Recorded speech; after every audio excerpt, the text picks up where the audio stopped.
Ayan han, yung bakal sa loob. Sa bubong, ayan o. Hindi na talaga ma-repair to. Palit buo na palang bubong. Ayan o. Puro kalawang, putol-putol. Ayan o. Ayan o.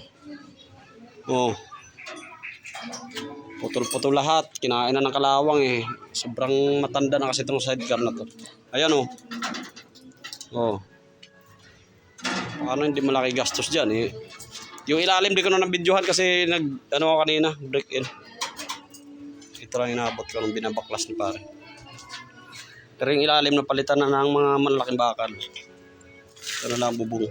Pati yung sa driver seat. Palit buo ng mga ganito, paikot.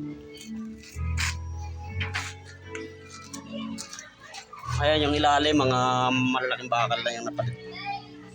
Ano ko na yan. Yung mga bagong nakakabit nyo na bagong bakal.